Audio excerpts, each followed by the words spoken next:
Olá, boa tarde, na paz do Senhor Jesus Cristo. Sejam bem-vindos e bem-vindas ao documentário da Memória Assembleiana, que é um oferecimento do Instituto Bíblico Etnos. Estamos ao vivo para todo o Brasil e conectados ao mundo pelo Facebook. E nesta quinta-feira, 6 de maio de 2021, o nosso convidado para falarmos sobre Onde a Luta se Travar, uma história das Assembleias de Deus no Brasil, é o nosso querido amigo, pastor, professor, doutor Maxwell Fajardo.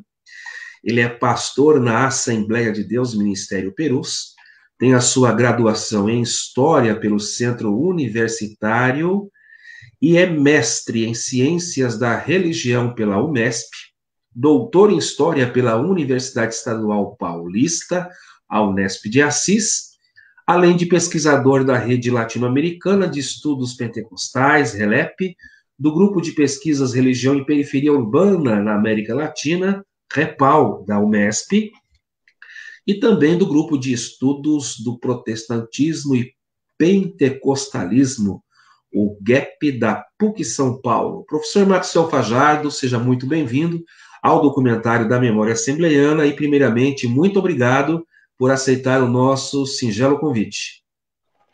Bom, uma boa tarde, a paz do Senhor, pastor Éder, e a todos que nos acompanham. Quero já inicialmente agradecer aí pela oportunidade de podermos participar desta live e deixar aqui o meu abraço ao Mário Sérgio Santana e os demais administradores do Grupo Memórias das Assembleias de Deus, dizer que é uma satisfação, uma alegria estar participando dessa live. A satisfação é nossa, professor Maxwell. Por algumas vezes nós havíamos marcado a live, mas por motivos de força maior, precisamos postergar a mesma, mas chegou o dia, 6 de maio, vai ser um prazer aprender contigo. E quero já dizer aos nossos internautas que estão ligadinhos nessa live, que interagem conosco, participem, deixem o like, curtam, comentem, compartilhem se assim também desejarem, e aqueles e aquelas que não podem assistir ao vivo, a mesma ficará gravada em nosso canal no YouTube. Professor Maxwell Fajardo, ele tem uma importância extraordinária na contemporaneidade, a despeito dos estudos assembleianos, e hoje nós o convidamos para que ele fale a respeito de seu livro, que é fruto da sua tese de doutorado. Então, eu já vou aqui lançar a primeira pergunta, com base no título, que tem aí aspas para a expressão onde a luta se travar. E crente assembleano que conhece o hino da harpa cristã, sabe que existe no hino 212 da harpa a expressão do coro onde a luta se travar, né? Eu quero estar com Cristo. Professor, nos dê aí as informações, revele-nos o porquê da escolha dessa frase para o título Onde a Luta se Travar. Bom, muito bem. Eu, quando estava fazendo a pesquisa, eu sempre tive o desejo, desde o começo da pesquisa, de escolher um título final que conseguisse aí, de certa forma, sintetizar, né, a ideia geral da pesquisa e que, ao mesmo tempo, pudesse resgatar um dos símbolos da igreja que eu estava pesquisando, que é a Assembleia de Deus, né? E aí, ficamos pensando muito nisso, a minha esposa me ajudou, a gente ficou lembrando dos hinos da harpa, e quando chegamos no 212, né, e esse título, Onde a Luta se Travar, conforme a gente vai falar aqui na live, a Assembleia de Deus ela cresceu em meio a muitas lutas em diversos sentidos possíveis, depois nós vamos falar sobre isso. Então essa expressão, onde a luta se travar, acaba sintetizando bastante esse espírito militante assembleiano, além de ser um dos hinos mais conhecidos, né, do universo assembleiano. Quantos desfiles, quantas inaugurações de templo, quantos cultos em que o hino 212, e sobretudo quando é tocado no ritmo de marcha, com a banda, acaba de certa forma simbolizando muito do que representou a Assembleia de Deus no decorrer do século XX, né, que é o período que a gente analisa aí na pesquisa. Olha aí, queridos internautas, a explicação do nosso professor Maxwell Fajardo sobre a escolha dessa expressão do hino 212 para o título de seu livro, Onde a Luta se Travar. E na continuidade do título, o senhor coloca assim: uma história das Assembleias de Deus no Brasil. O senhor está aqui delimitando, né? Está fazendo um recorte aqui na sua pesquisa. Explique para os nossos internautas, professor, por que uma história e qual é o recorte que o senhor faz na sua pesquisa. Muito bem. Eu fiz questão de escolher nessa expressão uma história, por entendermos que não é possível nós falarmos da história da Assembleia de Deus no singular, né? Sempre que a gente conta a história, a gente conta a partir de uma perspectiva, a partir de determinadas escolhas metodológicas, até por conta da impossibilidade de abarcar a toda a história, seja em qualquer campo que a gente for pesquisar. Né? Então, quando a gente coloca uma história das Assembleias de Deus, a ideia é de dizer que é uma das formas possíveis de se contar essa história assembleiana. Quer dizer, tudo que a gente reúne no livro não é um material 100% fechado, né? Ele abre a possibilidade para novas pesquisas, para novas interpretações, abre, inclusive, espaço para o próprio questionamento de algumas informações que a gente colocou, porque no campo da história, no campo acadêmico, de forma geral, né, a pesquisa sempre é assim, a gente propõe uma pesquisa e depois, posteriormente, surgem novas pesquisas que problematizam as anteriores, então por isso que é uma história, ou seja, dentro dessa nossa consciência de que é possível também revisitar a história assembleiana a partir de novos enfoques, a partir de novas perspectivas, ou seja, eu não tenho a pretensão de dizer que este livro é uma história total, completa, fechada e que não tem mais nada a acrescentar. Não, é uma história possível da Assembleia de Deus, que a gente trabalhou bastante para poder contar, mas há outras possibilidades, sem dúvida alguma, e o próprio livro acho que indica isso, as possibilidades que ficam abertas para se registrar, né, outros momentos aí da história assembleiana também. Ok. Então, estamos aí, queridos internautas, recebendo o professor Marcos Fajardo, explicando para nós, né, esse recorte que ele vai, ao longo da sua obra desenvolvida, explicitando para nós aqui essa história que ele organiza metodologicamente a partir de 5 capítulos. Professor, explique um pouquinho aí para os internautas essa questão para o senhor construir essa obra tão relevante, falando um pouquinho dessa sua metodologia, as fontes primárias que o senhor consultou, como se deu a coleta de dados, se o senhor realizou pesquisa de campo, como é que foi a construção metodológica dessa obra? Muito bem. A pesquisa, né, de doutorado, né, o pastor Éder sabe muito bem disso, a gente sempre começa a pesquisa com uma proposta e no decorrer da pesquisa novas coisas vão surgindo, vão se apresentando para nós e a gente vai moldando, não é, a pesquisa no decorrer daquele trajeto. E a pesquisa ela durou 4 anos, foi de 2011 até 2015. Na realidade, durou um pouquinho mais, porque antes de entrar no doutorado, a gente já estava reunindo alguns materiais, e o livro também ela é uma segunda edição, então nessa segunda edição tem algumas informações que eu não tive acesso na época da tese, depois acrescentei no livro, sobretudo na segunda edição. E a principal material que a gente utiliza são os jornais da denominação, né? O Mensageiro da Paz, que inclusive está à disposição, né, todo esse material lá no site da RELEP, né, da Rede Latino-Americana de Estudos Pentecostais.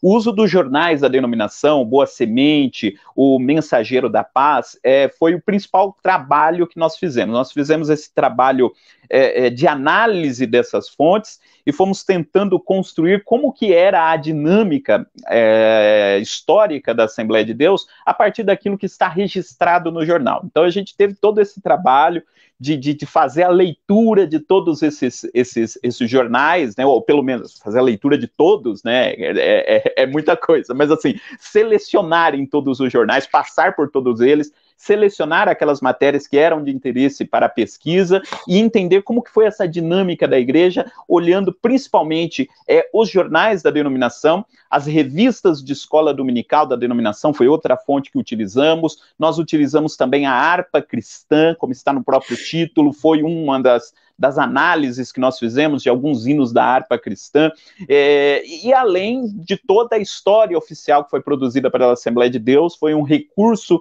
de fonte que nós utilizamos também, foi fazer a pesquisa das biografias dos fundadores e de todo o material que foi produzido, sobretudo pela CPAD, e também por outras edições independentes. Então a pesquisa, o forte dela é a pesquisa documental, né? Documental escrita em livros, em revistas, em jornais, artigos.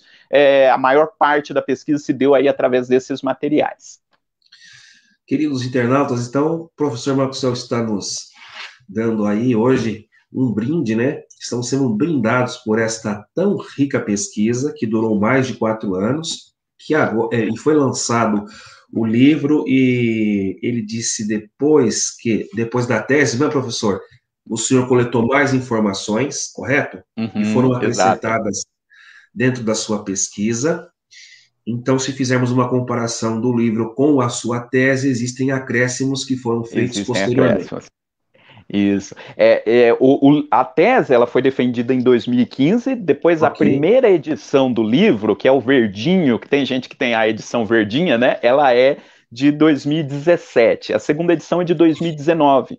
Então, nós acrescentamos nessa segunda edição de 2019 algumas informações novas sobre a Assembleia de Deus, né? Até informações que não existiam em 2015, e também, revisitando alguns documentos, tem alguns detalhes que nós acrescentamos nessa segunda edição, né, de 2019. A minha edição aqui, e assinada pelo autor, é de 2018. A verdinha. A verdinha. Foi de 2017 para 2018, né, que foi lançada. Então, professor, fale um pouquinho para a gente a respeito do capítulo 1. O senhor tem uma proposta aqui sobre o perfil histórico das Assembleias de Deus no Brasil. E eu peço a gentileza, então, que o senhor nos dê aqui uma explicitação, né? O senhor trabalha com os referenciais teóricos do Weber, do Bourdieu. O senhor vai traçando aqui o campo religioso pentecostal brasileiro, fala dos fundadores. Enfim, fique à vontade para que o senhor possa nos dar aqui um resumo sobre o capítulo 1º, que é o perfil histórico das Assembleias de Deus.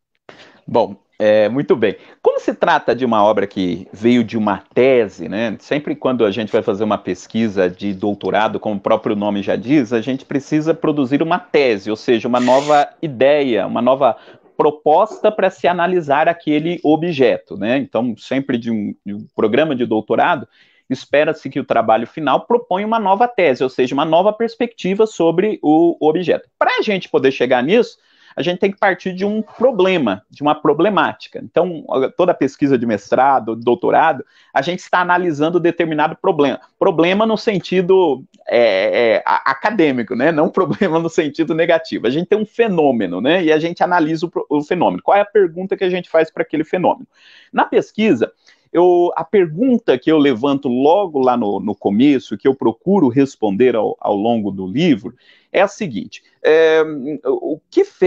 quais são os fatores de ordem histórica que nos ajudam a entender o crescimento da Assembleia de Deus? Então, a Assembleia de Deus, ela começou lá no início do século XX, de 1910 para 1911, né, quando a denominação foi de fato criada, embora os fundadores chegaram em 1910 lá em Belém, mas enfim, o que fez que a igreja, que tinha menos de 20 pessoas em 1910, em 1911, chegasse a 12 milhões de membros em 2010, né? E aí, para quem já estuda o pentecostalismo, vai dizer o seguinte: mas já existem várias explicações para o porquê do crescimento do movimento pentecostal, do pentecostalismo. Desde a década de 60 já se estuda o crescimento do movimento pentecostal. Mas a minha questão é o seguinte: o que tem de específico na Assembleia de Deus? Nós temos denominações que foram fundadas na mesma época e não tiveram este crescimento. Então, a minha perspectiva é entender o que há de específico no crescimento das Assembleias de Deus, um crescimento maior quando comparado a outras denominações pentecostais, e um segundo problema é o do porquê a igreja estar dividida, estar fragmentada em diversos ministérios, né? Então, essa foi a ideia, até coloco lá na introdução. Quando você anda de carro você faz qualquer viagem de carro em qualquer localidade do país, você vai passar em frente de algum templo assembleiano, né? É muito provável. Mas sempre depois do nome Assembleia de Deus tem alguma coisa lá na frente, né? Ministério do Belém, Ministério de Madureira, Ministério do Ipiranga, Ministério de Perus, enfim. Então é entender essa dinâmica do crescimento assembleiano aliado a essa fragmentação em ministérios. Então essa foi a minha problemática na pesquisa. Quais são os fatores de ordem histórica que nos ajudam a entender. E não foi uma perspectiva, assim, de julgamento de valor, enfim, é tentar fazer uma compreensão histórica desse crescimento. Né? E aí no capítulo 1, que foi a pergunta específica, né, que foi feita, é onde eu apresento os principais termos que serão usados no decorrer da pesquisa. O capítulo 1 é uma apresentação para o leitor do que é a Assembleia de Deus, de qual perspectiva a gente adotou para pesquisar a Assembleia de Deus. Assim, a gente sabe que tem muitos leitores que são leitores assembleianos e que já conhecem essa dinâmica, mas o livro também chegou a pessoas que não conheciam como é essa dinâmica assembleiana, inclusive na própria banca, né, de doutorado, pessoas que não tinham esse contato com o que era a Assembleia de Deus. Então, o capítulo 1 tem essa proposta de tentar explicar essa dinâmica assembleiana, né, e para tanto, eu uso um termo, que é o termo ministerialização, que é essa ideia de como a Assembleia de Deus, a partir de determinado momento, ela se divide em vários ministérios. Então, como é que foi esse processo de ministerialização? E aí, no final do primeiro capítulo, a gente chega a essa conclusão de que a igreja ela está dividida em uma série de grupos, né, que em alguns aspectos se aproximam, em outros aspectos se distanciam. Então, esse primeiro capítulo foi contar, né, essa história. O senhor falou aí dos referenciais teóricos, a gente já vai apresentando aí os principais referenciais teóricos. A ideia da pesquisa não foi fechar assim com uma única perspectiva teórica, então a gente pega diferentes aspectos de diferentes autores, então às vezes a gente utiliza lá o Max Weber, que aparece bastante lá no primeiro capítulo, a gente utiliza as perspectivas de Bourdieu, que discutiu a questão do campo religioso, e outros autores que são usados aí no decorrer da pesquisa. Então basicamente essa é a proposta, né, do primeiro capítulo, pastor, falar desse processo de ministerialização, e um outro termo que é um termo importante para a pesquisa, que é a ideia do esgarçamento institucional, né? O que é esse esgarçamento institucional? É essa ideia de que a igreja, à medida que ela vai crescendo, igual um tecido que é colocado sob pressão, né? Você vai pressionando um tecido, ele vai se abrindo, vai se esgarçando, e tem alguns fios dele que se quebram, e outros fios que não, que permanecem unidos. Então essa foi a ideia que eu tentei trabalhar, né, essa figura do esgarçamento, ou seja, a igreja, à medida que ela foi crescendo, né, alguns fios da sua identidade, alguns fios culturais se mantiveram e outros foram se quebrando. Então, à medida que a igreja vai crescendo, ela vai se esgarçando, ela vai perdendo aí a unidade, vamos dizer assim, em alguns aspectos, em outros isso ainda vai permanecendo. E é nessa dinâmica do rompimento com algumas coisas e da manutenção de outras que a igreja ela foi crescendo à medida que ela vai se esgarçando institucionalmente. Toma uma aguinha, respira um pouquinho aí, professor Maxwell, porque nós vamos agora... nós vamos agora cumprimentar a missionária Leila Martins, que está transmitindo aqui a paz do Senhor. O nosso amigo, professor Franksley Vito, está dizendo: queridos amigos Maxwell e Éder, é sempre uma alegria poder revê-los e ouvi-los. Ainda que de forma virtual, abraços. Se quiser mandar um abraço para o amigão aí, fique à vontade. Um abraço para o irmão Francis Clay, para a missionária Leila. O Francis Clay, ontem estávamos acompanhando uma live dele, aprendemos bastante e é uma satisfação tê-lo aqui conosco também. Zion César Lisboa. Olá, shalom do eterno para o nosso querido amigo Fajardo. Bênção sobre bênção. Estamos aqui na quinta leitura, já está fazendo a quinta leitura do livro. Meu Deus! Que bênção! Deus abençoe o irmão Zay, conhecemos ele há pouco tempo e já conversamos bastante. Uma satisfação poder contar com a sua leitura e com a audiência hoje também.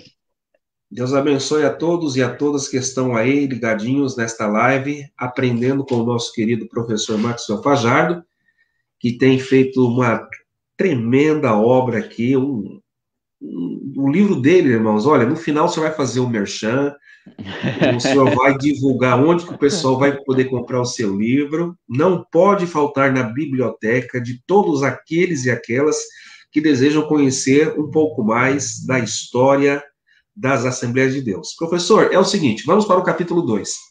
No capítulo 2, o senhor tem aqui uma proposta sobre campo religioso assembleiano, falando das transformações e das estratégias. A partir desse capítulo 2, o senhor vai elencando aqui 4 eras. A era Wingren, a era Lindstrom, a era Canuto e Macalão e a era Wellington. Então, eu peço que o senhor, por gentileza, explique para nós como se deu essa dinâmica das transformações estratégicas de uma igreja que está crescendo, não é? Vai chegar aos milhões, mas ao longo da história nós temos aí personagens protagonistas. Tem também aí nos bastidores os anônimos, porque ninguém faz esse trabalho sozinho, né? A gente está citando o nome dos protagonistas, mas existem muitos anônimos aqui, invisibilizados, né? Pela história oficial. Mas, enfim, eu quero que o senhor, por gentileza, explicite para nós aí essas 4 eras elencadas no seu segundo capítulo. Muito bem. Como eu falei lá no começo, é uma história, então é uma possibilidade de interpretação da história assembleiana, e existem outros excelentes trabalhos sobre a história da Assembleia de Deus que utilizam outra periodização, né? É sempre necessário uma periodização. A gente está falando de um período de mais 100 anos, muita coisa aconteceu nesse período de 100 anos. Então, didaticamente, a gente precisa dividir em partes. Então, a gente precisa fazer uma escolha das partes em que a gente vai dividir a história para análise, né? Outros trabalhos fizeram outras escolhas, né? E que se adequam aos objetivos da obra, né? E a ideia das eras não é também dizer, em tal ano era desse jeito, no outro ano mudou tudo radicalmente. Não, é um processo de transformação que foi acontecendo, né? Mas a gente percebe que há certas mudanças em determinados períodos. Então, a minha proposta foi dividir a história assembleiana em 4 períodos, que o pastor Éder já assinalou aí, né? E eu coloquei o nome de alguns personagens da história assembleiana para dar nome a isso que eu chamei de eras. Então, a ideia não é dizer, né, que a história assembleiana dependeu única e exclusivamente desses nomes, né? Então, a gente tem aí, por exemplo, a primeira era, que é a era Wingren, de 1911 até 1932, né? Depois nós temos a era Nistron, né? Referente a Samuel Nistron, de 32 a 46. A ideia não é dizer que toda a história aconteceu em torno deles, né? Não é uma proposta positivista que vê nos grandes heróis, a ideia... Não, a ideia é dizer que estas personalidades, esses personagens, eles, de certa forma, representam todo o movimento social da igreja neste período. Então, quando a gente olha, por exemplo, para Samuel Nistron, que é o nome aqui da segunda era, né, Samuel Nistron, o estilo de liderança do Samuel Nistron representa muito daquilo que acontecia na igreja naquele momento. Então, por exemplo, tanto Wingren, que é a primeira era, quanto Nistron, que é a segunda era, os dois são suecos, mas eles têm, mesmo os dois sendo missionários suecos, eles têm perspectivas diferentes sobre como a igreja deveria ser. Então, o Wingren aqui, ele simboliza um modelo de igreja que estava presente lá no começo. O Samuel Nistron representa um outro modelo de igreja que a partir da década de 30 começa a se fortalecer. Então ele é muito mais representativo de um momento. E depois lá na terceira era, que é a era Canuto Macalão, são 2 personagens que representam já um terceiro momento da história assembleiana. Então, quando a gente pega, por exemplo, Cícero Canuto de Lima, para quem não conhece, né, Cícero Canuto de Lima foi um personagem de destaque na história assembleiana, pastoreou o Ministério do Belém em São Paulo por vários anos, foi o primeiro presidente da CGADB, lá em 1930. O Cícero Canuto de Lima, por exemplo, ele nasceu em Belém do Pará, depois ele iniciou o seu ministério, ou atuou no ministério no Nordeste, depois ele veio para o Rio de Janeiro, onde ele foi co-pastor de Samuel Nistron, lá em São Cristóvão, e depois ele assumiu o ministério do Belém, em São Paulo. Então, por que eu escolhi ele, por exemplo? Porque a vida dele representa muito até o percurso da própria igreja, né? Porque a igreja nasceu em Belém, depois se fortaleceu ainda mais no Nordeste, depois veio para a região Sudeste. O perfil de vida dele representa muito do que acontecia na própria igreja. A outra era, que é a era Wellington, né? Que a partir de 1980... faz menção ao pastor José Wellington, e por quê? O pastor José Wellington, ele é nordestino, ele é cearense, e depois ele veio também aqui para São Paulo e se tornou uma liderança de destaque em São Paulo, né, nesse segundo momento, numa segunda geração de pastores presidentes.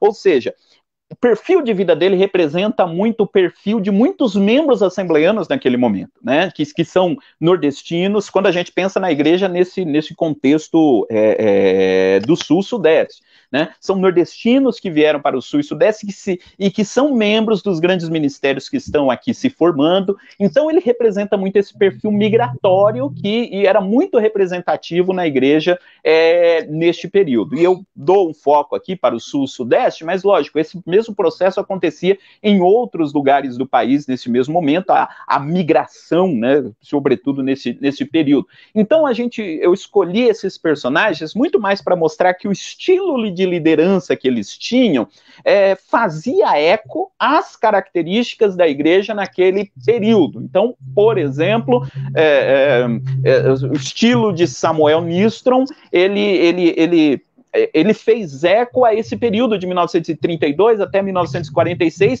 num outro momento, que é a Terceira Era, já aquele estilo de liderança já não fazia eco às dinâmicas da igreja, né? Já fazia eco à liderança de Canuto, Macalão e de outros pastores. Então, a ideia foi essa, escolher personagens cujo estilo de liderança e cuja própria trajetória de vida repercutia o perfil geral dos membros da denominação naquele período e as dinâmicas, né, institucionais da igreja naquele momento também. Então, esta foi a nossa ideia. Ok, maravilha. O pessoal está participando aqui, graças a Deus, está uma bênção.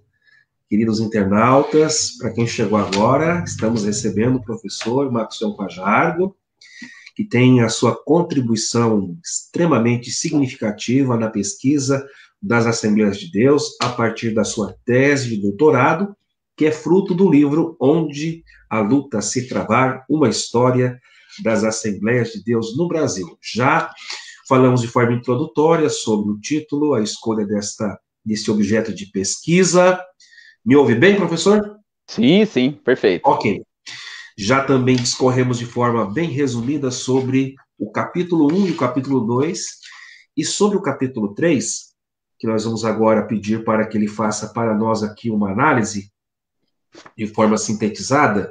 O senhor, professor Maxwell, é membro do grupo de pesquisa do REPAL, lá da UMESP, que é um grupo de pesquisa em religião e periferia urbana na América Latina.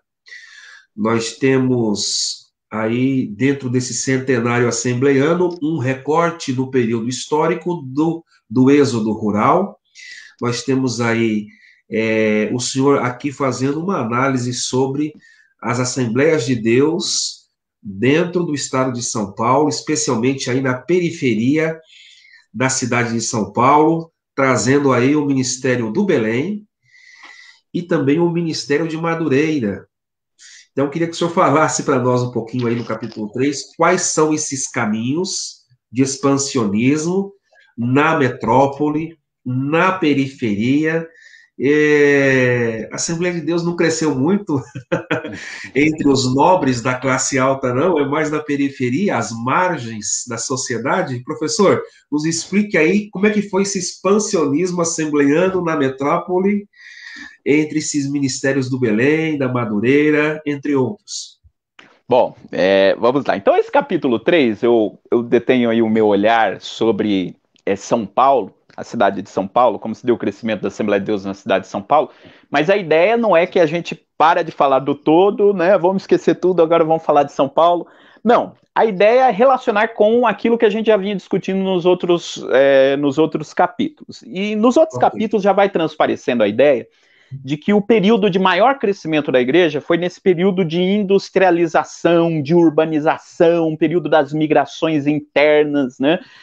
Porque foi aquele momento em que o Brasil deixou de ser um país rural, passou a ser um país urbano, mais de 50% da população passou a ser urbana. Então, quando um país atinge um nível de mais de 50% da população vivendo em cidades, ele passa a ser considerado um país urbano. Então, esse processo de urbanização do Brasil, que é linkado com a industrialização, as grandes cidades crescendo, se industrializando, com isso, como consequência, tem o processo de migração, as pessoas vindo para as grandes cidades, então é uma transformação social completa. E a Assembleia de Deus, ela cresceu no meio desse movimento todo, foi o período que ela mais cresceu, o período de industrialização, de urbanização, enfim. E aí, para ilustrar como que é essa dinâmica do crescimento da igreja no meio disso tudo, a gente colocou uma lupa, né, sobre a cidade de São Paulo, como um movimento representativo do que estava acontecendo também em outras metrópoles. Então, nesse capítulo 3, a gente se preocupou em analisar um pouco como é que a igreja cresceu na maior metrópole do país. A gente está falando que o crescimento da Assembleia de Deus tinha a ver com esse processo de industrialização. Como que isso aconteceu na prática? Então a gente vai analisar como que a Assembleia de Deus cresceu em São Paulo, lembrando que essa mesma dinâmica aconteceu em outras cidades. A gente percebe, né, que uma das coisas que eu fiz nesse capítulo 3 foi pegar um mapa da cidade de São Paulo, da região metropolitana de São Paulo, e ir observando quais eram os bairros mais nobres, quais eram os bairros de periferia. E a gente percebe que quando a gente pega o mapa da região metropolitana de São Paulo e coloca sobre ele o mapa das Assembleias de Deus, das principais Assembleias de Deus, né, das sedes, a gente percebe que é possível notar que à medida que a periferia de São Paulo ia se formando, a igreja ia se formando junto. E um dado muito interessante que a gente trabalha nesse capítulo é que quando a gente fala de periferia, nem toda a periferia é igual. Então a gente tem, por exemplo, a chamada periferia, que é uma periferia consolidada. São bairros que no passado eram bairros assim de periferia, no sentido de não ter toda a assistência necessária, né? Não tinha todos os serviços básicos, era uma periferia muito precária anteriormente, só que foi crescendo, foi chegando gente. Depois de algumas décadas, é uma região de periferia, mas já é uma periferia consolidada, não é aquela periferia onde falta tudo, né? Que já tem ônibus,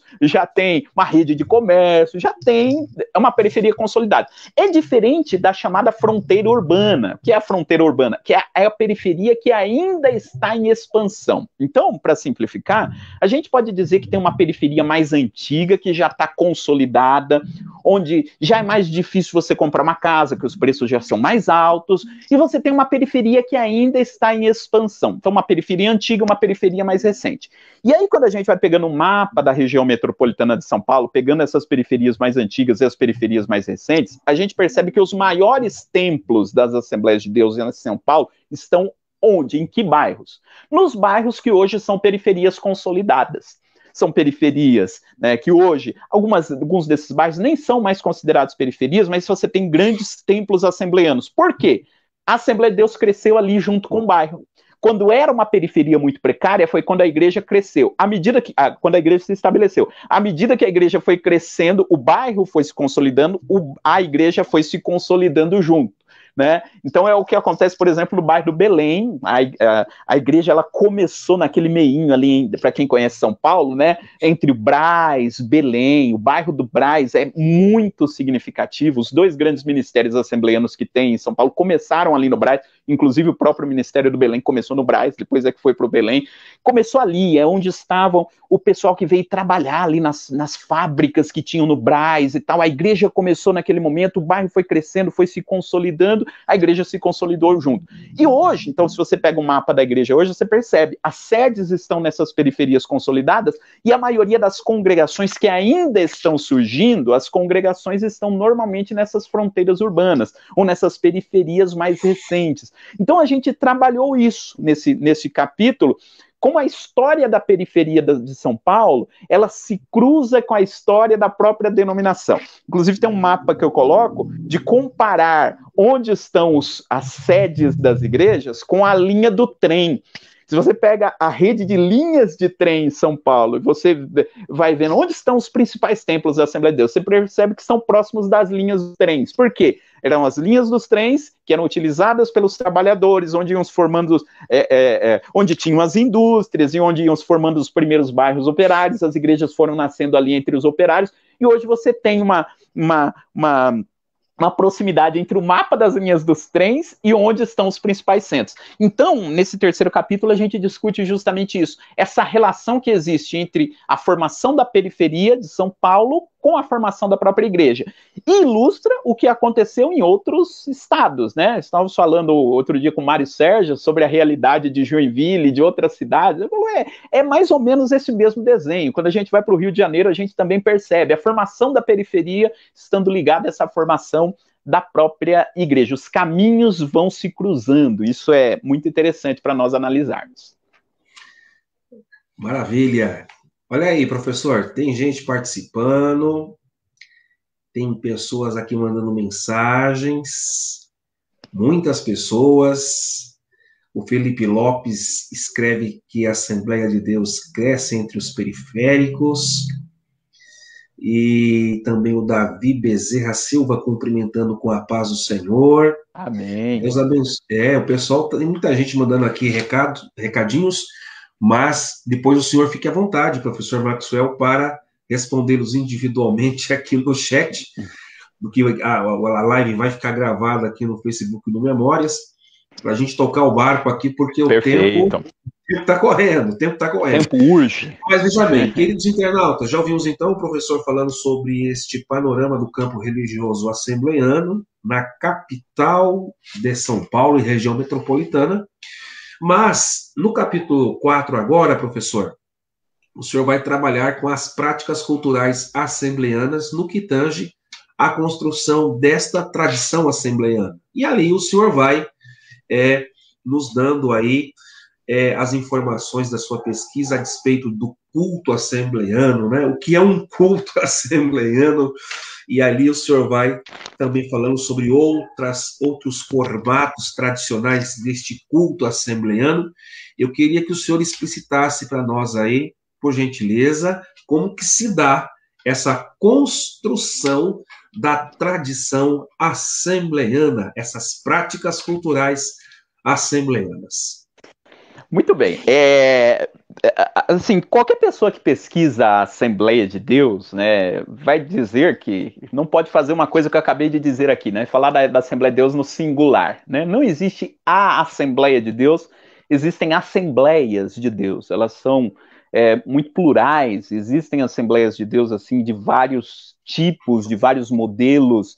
Existem igrejas onde você tem a adoção aí dos usos e costumes, outras não, há algumas variações no culto, então você tem Assembleia de Deus que bate palma, tem Assembleia de Deus que não bate palma, enfim, você tem vários modelos, né, só para citar alguns exemplos pequenos, mas de várias diferenças, né, entre a Assembleia de Deus.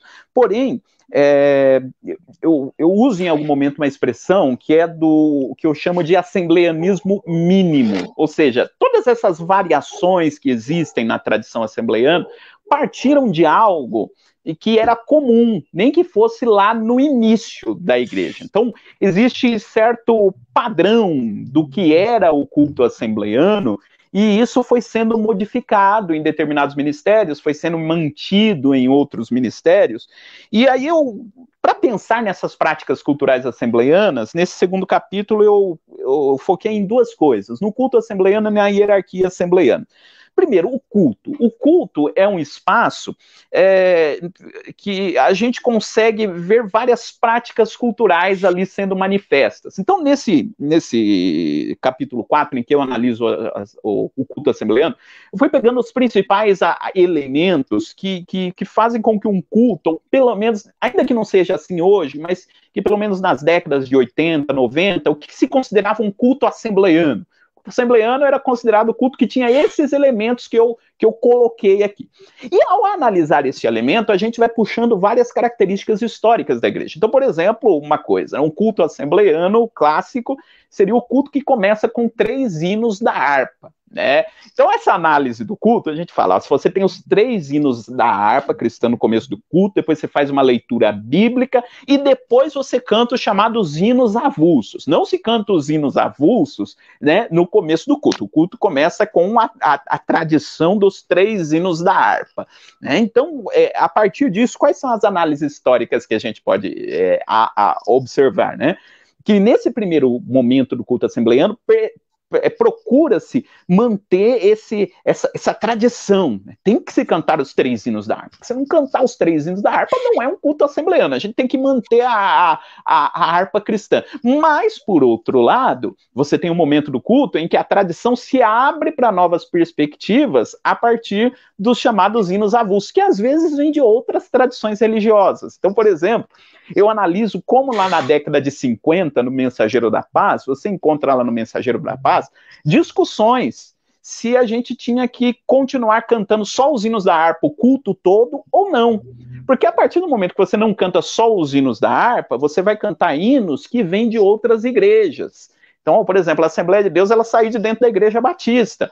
Mas agora a gente canta os hinos que vêm de cantores da Igreja Batista. Nós cantamos aqui. Então, isso surgiu um certo debate lá na década de 40, na década de 50. A composição, a forma como o culto seria organizado, inspirou debates sobre a questão da tradição assembleana. Então, pastor, para não ser muito prolixo, mas quando a gente vai pegando aí esses elementos, a gente percebe, por exemplo, os hinos da harpa remetem a uma tradição. Quando você pega a leitura bíblica, no momento da leitura bíblica oficial, é um momento onde todo mundo fica em silêncio, presta-se atenção no que está sendo dito ali, sendo lido, né, na Bíblia. Isso faz referência a uma tradição mais antiga, que é a tradição, a origem protestante da Assembleia de Deus. Quer dizer, por mais que a gente seja pentecostal e a gente glorifique a Deus o tempo todo, o momento da leitura bíblica é o silêncio, é a centralidade ali da palavra. Então, várias coisas que a gente pode estudar a partir desse momento.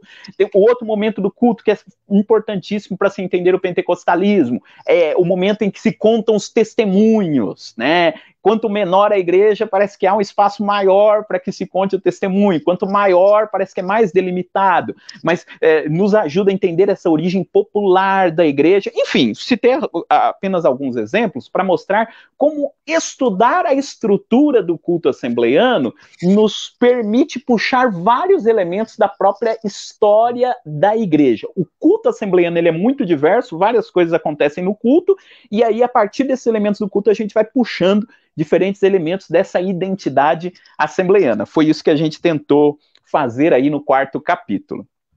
Agora, nesse mesmo 4º capítulo, a partir dessa construção da tradição assembleianas, como se deu e como se dá essa hierarquia assembleiana, cooperador, diácono e assim por diante?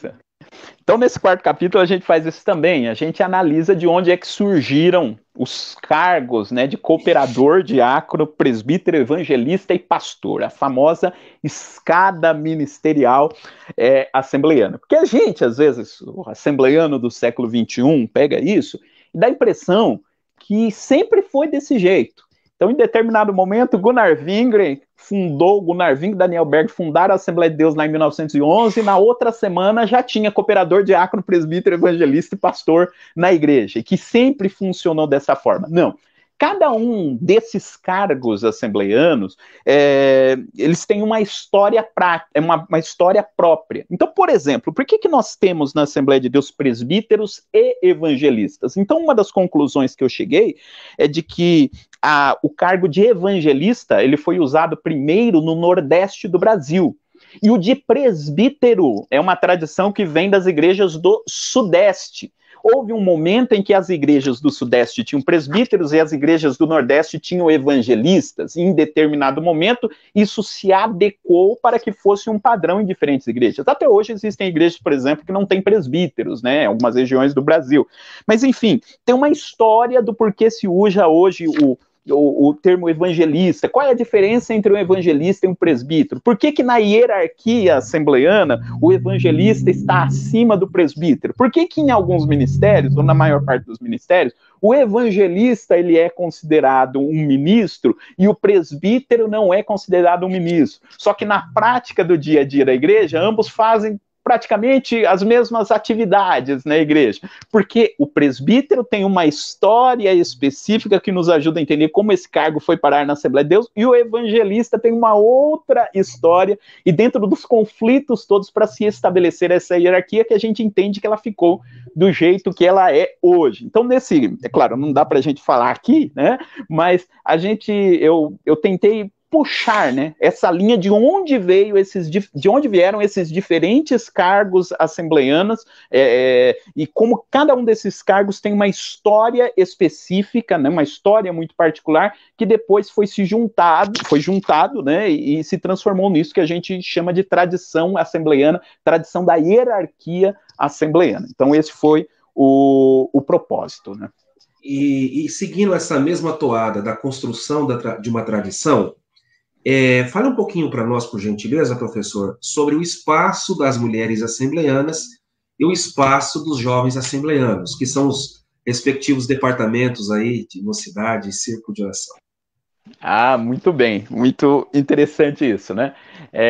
Eu falo brevemente sobre isso lá no final do 4º capítulo, né? Falar sobre o espaço das mulheres. Então, quando a gente vai falar aí de mulheres, a gente tem uma discussão muito produtiva e muito boa, né, sobre a figura da Frida Wingren, né? E aí a gente tem que chamar o Gedeon, né, e outros pesquisadores que que foram a fundo nessa questão, né, para falar sobre esse espaço das mulheres, como que Frida Wingren representa tudo isso. Mas no final aí do 4º capítulo, a gente fala um pouco lá da Frida, mas a gente vai analisando como que as mulheres elas vão ganhando espaço na dinâmica do culto assembleiano. E como que o ministério feminino ele foi pouco a pouco se estruturando, né, dentro da igreja, e o mesmo eu faço também para falar sobre o conjunto de mocidade, sobre a juventude. A questão da juventude era um debate muito grande na década de 70, né? Então imaginava-se que, por exemplo, em alguns ministérios, né, lógico, os congressos de jovens, que hoje são tão comuns, quando isso foi na década de 70, via-se em alguns lugares o congresso de jovens como uma ameaça à cultura, à tradição assembleiana. Esses jovens estão chegando para mudar aquilo que a gente acredita, enfim. E houve vários, entre as tantas lutas que houve essa luta também geracional, entre uma geração mais jovem, uma geração mais antiga. Aí depois essa geração antiga, depois que ela, lá no futuro, ela teve os seus confrontos com a outra geração jovem que foi subir depois, né? Então, tem alguns personagens na história assembleiana que em algum momento eram jovens e tiveram seus confrontos com a liderança antiga, depois eles viraram a liderança antiga lá na frente, tiveram confronto com a outra geração jovem que estava surgindo, muito interessante. Então, como que foi esse espaço que foi sendo conquistado, né, pelos congressos de jovens, e como isso levou a toda uma discussão sobre a tradição assembleiana. E com relação ao espaço das mulheres, eu falo sobre o círculo de oração, o que representa o círculo de oração na estrutura assembleiana. Quer dizer, embora as mulheres, na maior parte dos ministérios, não tenham os cargos que são destinados aos homens, tem toda uma dinâmica de funcionamento de qualquer igreja que depende da atuação das irmãs, né? Do círculo de oração, das reuniões que as irmãs fazem, e como que isso é importante para entender essa dinâmica assembleiana. Não, acho que não dá para entender a dinâmica assembleiana sem falar do papel das mulheres e as transformações assembleianas sem falar dessa questão dos jovens, né? Como que os jovens eram vistos em diferentes momentos da história assembleiana. Queridos internautas, estamos tendo aqui uma live maravilhosa com o professor Maxwell Fajardo, a partir do seu livro, que é fruto de sua tese de doutorado, Onde a Luta se Travar, uma história das Assembleias de Deus no Brasil. Chegamos no capítulo 5, professor. Passou muito rápido, já estamos aí com quase 50 minutos de live. Mas é o seguinte, explique para nós a metáfora do exército, porque lá no coro do hino 212 da harpa cristã, nós temos a expressão poética no lance imprevisto, e o senhor usa a expressão, entre aspas, o lance imprevisto, e vai traçando aí essas questões que envolvem usos e costumes na cultura urbana, e o senhor faz aqui as suas colocações no início, nos meados e no final da era Canuto/Macalão. Explique para os nossos internautas essa metáfora aí do exército. Que lance imprevisto é esse, professor Maxwell? O que aconteceu no lance imprevisto aí das Assembleias de Deus? Bom, vamos lá. Primeiro eu falo dessa metáfora do exército. Então, para quem é assembleiano, conhece os hinos da harpa, tem muitos hinos da harpa que usam a metáfora do exército. O próprio 212, né? Você tem lá o 305, Soldados Somos de Jesus, e tantos outros, né, que falam da batalha. Isso não é algo exclusivo ao pentecostalismo, à Assembleia de Deus. Então, se você for nas igrejas protestantes, nos inários protestantes, Antônio Gouveia Mendonça, né, que escreveu aquele famoso livro Celeste por Vir, que fala da inserção do protestantismo no Brasil, já falava dos hinos guerreiros. Então, nos inários das igrejas protestantes, você já tinha os hinos com essa metáfora do exército, e não é só o protestantismo, né? Tem o professor Eduardo Hornert, que estuda o catolicismo, ele fala até do catolicismo que usava essa metáfora também. Então, é algo bastante presente aí no imaginário religioso e que é muito utilizado na Assembleia de Deus. Você tem muito dessa metáfora do exército.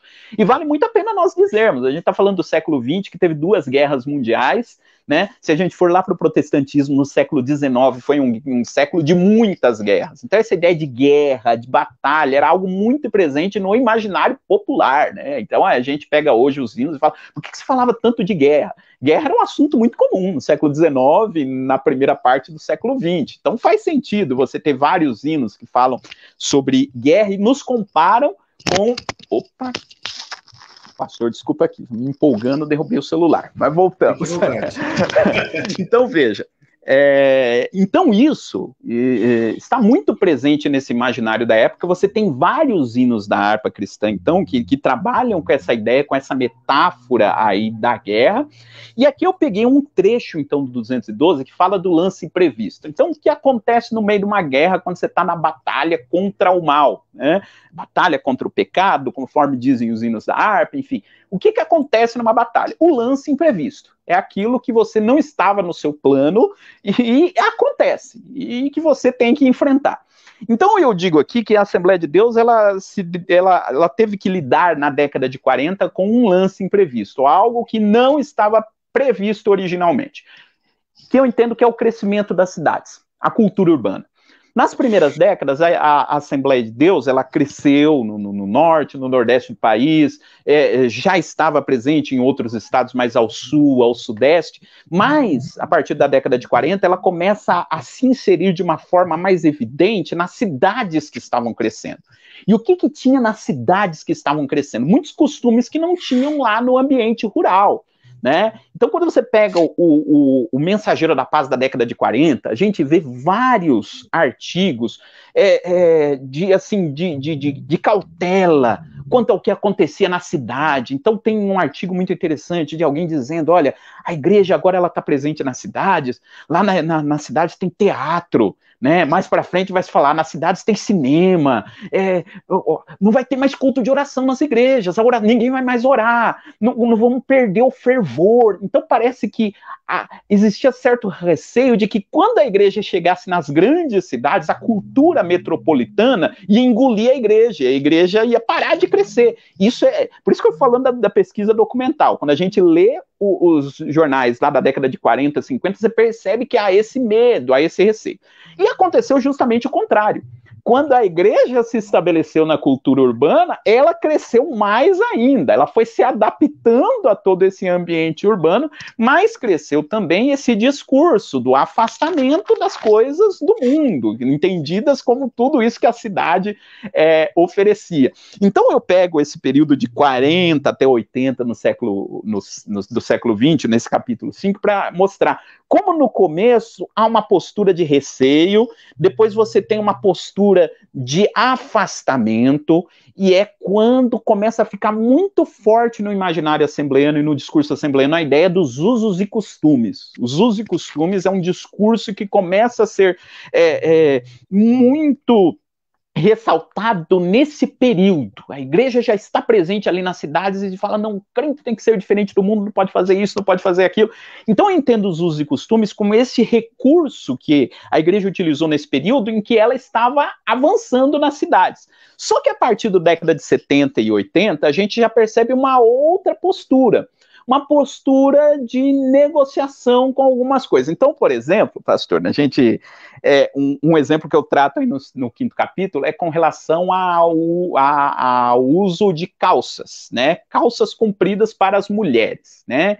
Então, na década de 80, você já tem artigos lá no Mensageiro da Paz que diz o seguinte, olha, as irmãs devem usar saia, mas se for para questões de trabalho, não tem problema. Então você percebe que já tem uma certa adaptabilidade que não se tinha nas décadas anteriores. Então dá para você ir vendo como a igreja ela vai se adaptando a essa cultura, não abrindo mão de algumas coisas, em outras fazendo certa proximidade, cedendo em alguns lugares nessa tradição que se criou, em outros não.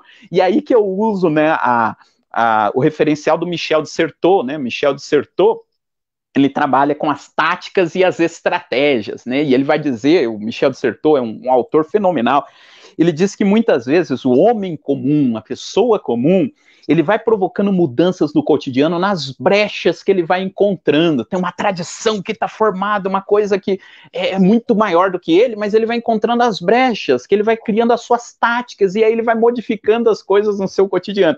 E eu trouxe essa perspectiva para se falar do ambiente assembleiano, como é que algumas coisinhas foram sendo mudando, né, por conta dessas táticas do assembleiano comum, e como isso foi transformando a longo prazo a própria cultura assembleiana. Então, pastor, para concluir aqui, é essa ideia que eu vou trabalhando com os usos e costumes. Como os usos e costumes surgiram como um dispositivo na história da Assembleia de Deus em determinado momento, e como eles foram se adaptando à medida que a igreja foi se inserindo ainda mais nessa cultura urbana, nessa cultura metropolitana.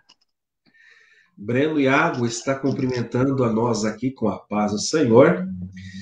O Davi Bezerra Silva, ele foi testemunha ocular no final dos anos 60 e ele diz, eu vi este conflito entre jovens e os antigos obreiros. Samuel Valério é conhecido do senhor. O grande Samuel. Ele escreve assim, Maxwell Fajardo, grande historiador do pentecostalismo. Eude Martins escreve, é sempre interessante conhecer a dinâmica das Assembleias de Deus através das eras. Parabéns ao doutor Maxwell Fajardo. Muito obrigado. Bem, professor, chegamos nas considerações finais. Alguma pergunta que eu não fiz e o senhor deseja trazer informações históricas da sua pesquisa? Fique à vontade, esse é o momento para as considerações finais. Muito bem, pastor. Na realidade, eu tenho só a agradecer.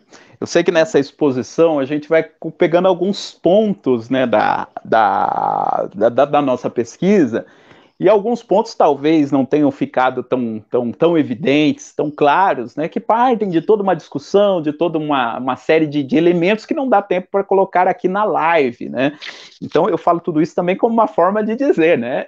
Se você que está nos acompanhando tiver a oportunidade de adquirir o livro, tudo isso que eu falei aqui a gente vai fundamentando com exemplos, né, com toda a perspectiva teórica que a gente analisa, né? Então, a ideia nossa foi trazendo alguns pontos aí dessa pesquisa, até para poder despertar o interesse, inclusive de pessoas que têm o interesse de levar à frente essa pesquisa, né, sobre as Assembleias de Deus. Uma coisa até, pastor Éder, que me deixa muito feliz, é de ser procurado por pessoas que estão começando na academia agora, que querem pesquisar a Assembleia de Deus e me pedem informações, pedem dicas, e a proposta da nossa pesquisa é justamente isso, é abrir perspectivas para novas pesquisas que possam, inclusive, ir além daquilo que eu escrevi no livro. Então, pastor, eu quero agradecer a Deus aí pela oportunidade, agradecer ao senhor, mais uma vez, fazer referência aqui ao irmão Mário Sérgio Santana, os demais administradores aí do Grupo Memórias das Assembleias de Deus, que nos deixa muito feliz cada vez que a gente entra lá, como a gente vê como tem gente interessada na história assembleiana, né? E é uma satisfação imensa poder ter contato com esses irmãos que amam esse tema da história assembleiana e dizer que a gente está aí à disposição para o diálogo. Os irmãos que quiserem conversar mais, podem nos procurar lá nas redes sociais, a gente está à disposição para levarmos à frente essa conversa. E aí, professor, como é que o pessoal compra o livro? Vamos aí deixar os contatos, como é que o pessoal... É o momento do comercial, se eu tiver o livro lá, aí... Vamos lá. Eu tenho aqui o livro, essa aqui é a segunda edição, né, onde a luta se travar, uma história das Assembleias de Deus, né, tem a primeira edição, está esgotada, que é o livro verdinho, essa é a segunda edição de 2019, que foi publicado pela editora Recriar. Ela também pode ser encontrada no box, olha o box, deixa eu achar a câmera, outras histórias assembleianas, né, também que a editora Recriar, a editora reuniu 5 livros sobre a história assembleiana, tá de ponta cabeça, do Gedeon Alencar, do Moab César, né, da Marina Correia, são 5 obras que estão nesse box que podem ser adquiridos.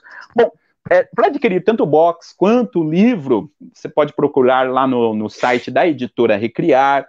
Temos a livraria Basileia, que trabalha também com os livros da editora Recriar, e várias outras lojas. Você colocando lá no Google, você vai encontrar várias grandes redes aí de varejo que também vendem a nossa obra. Ou, se for o interesse, eu também tenho os meus exemplares, né, diretamente com o autor. Então, só me procurar lá nas redes sociais, estou no Instagram, estou no Facebook, só mandar lá uma mensagem, a gente combina aí como vai fazer o envio, sem problema algum. Então tem essas duas opções, você pode encontrar facilmente na internet, na editora ou em outras lojas, ou se quiser adquirir diretamente comigo também, é só me dar um toque lá nas redes sociais que a gente atende com todo prazer também.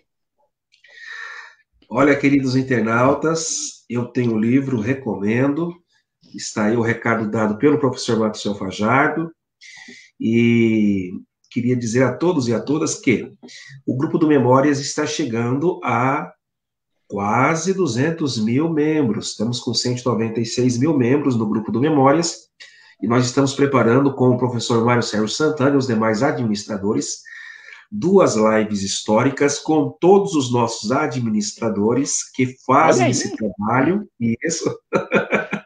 Vai ser uma live com todos mega os live. administradores, uma mega, ultra, super.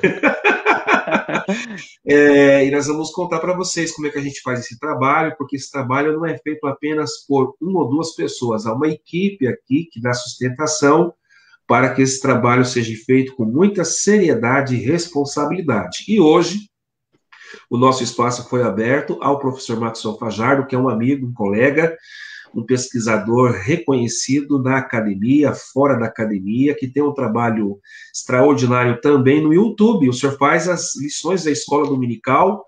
Por gentileza, quem quiser pegar aí as lições da escola dominical com o senhor, qual que é o endereço? Nós temos, principalmente nesse período de pandemia, né, a gente gravou aí as aulas da escola dominical da nossa igreja. Eu sou superintendente da escola dominical da minha igreja local, né? A Igreja Assembleia de Deus, do Ministério de Perus, em Vila Perus, em São Paulo. Nós temos o canal lá da EBD de Vila Perus e também no meu canal no YouTube, né? Então, se procurar lá Maxwell Fajardo, nós temos lá tenho lá o meu canal que eu reúno. Lá tem de tudo pouco. Tem as aulas da escola dominical, tem algumas pregações aí que são ministradas em igrejas, tem lives como esta que a gente acaba colocando lá no nosso canal também. Então, tem várias informações, vários vídeos que pelo menos eu acho interessantes, que estão lá no meu canal. Eu convido aí quem quiser dar uma visitada lá.